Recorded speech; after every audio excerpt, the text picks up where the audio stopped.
Mr. Secretary, the steep increase that we have seen in migrant encounters during the last 3 years has not only to do with our domestic and asylum policies and enforcement, but also can be linked to the signals we're sending our neighboring countries and around the world.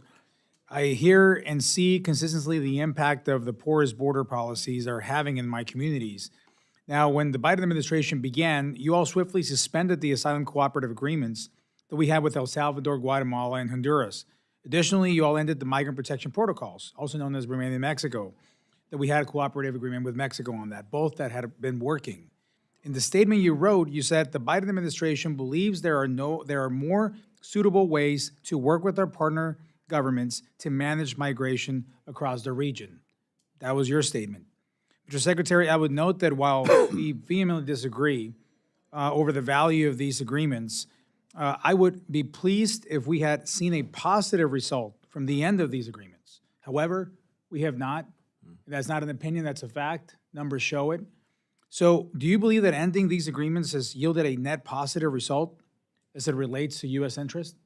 Well, I think we are seeing positive, necessary, but still insufficient results. We've seen, for example, as a result of the work that we were doing with Mexico, encounters decrease significantly from where they were in December by by about half. The different things that we're putting into play. Secretary, I'm sorry to interrupt on that, but December was the record-breaking all-time high. Yeah, I'm talking about. No, I agree with better you. than that I wouldn't call that the bar of success. Well, of course, there's a bill before Congress right now. Again, a bill that unfortunately wasn't passed a few months ago that I believe is back before Congress. That would, we believe, that the President strongly supports, would make a very meaningful difference in dealing with the challenges at our border, and hopefully it will pass. I think that would give us important additional tools that could be very effective on top of what we're doing. But I think there are other things, Congressman, that are important, including, of course, the enforcement piece, of course, expanding legal pathways so that people can come here if they qualify legally, but also one of the initiatives that we have, these safe mobility offices. This is a critical tool because in the countries where they have been established, it allows people to determine without leaving their countries whether they're actually lawfully eligible to come to the United States, and so they don't come to the border. We've established these now in half a dozen countries. We've seen actually very positive results from that in terms of people using it as a means of determining whether they have a legal basis to come to the United States. So I think we have to do everything across the board. It's, of course, the enforcement, making sure that migration is both orderly, humane, and safe. These actions, and I'm running out of time, so I'm going to have to jump in here, sir. But these efforts, as I look at the numbers, you can compare it to December, and any month in the existence of the United States will look better compared to December of 2023. So again, that's not the proper standard that I would like to go by.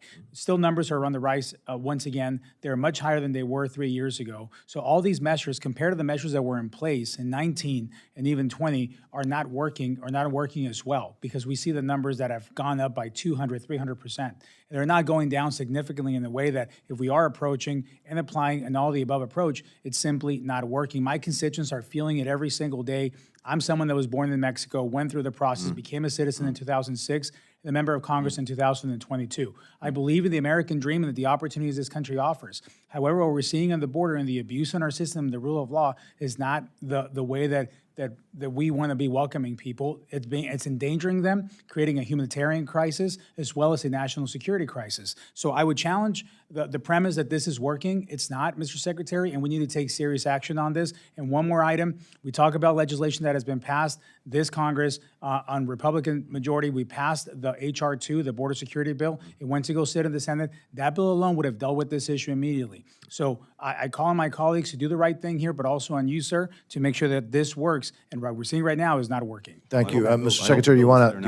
If you want a few seconds to. No, just to say, look, I think there's important legislation before the Congress now. Unfortunately, it didn't pass the House a couple of months ago. It's back up. I think that could, added to the efforts that we've already made, make a real difference. So I would think that bill would be a good proof point for whether we can take further effective steps. We're going to recognize, Mr. Secretary, I would also remind you, as Mr. Ciscomani said, that H.R. 2 has been passed.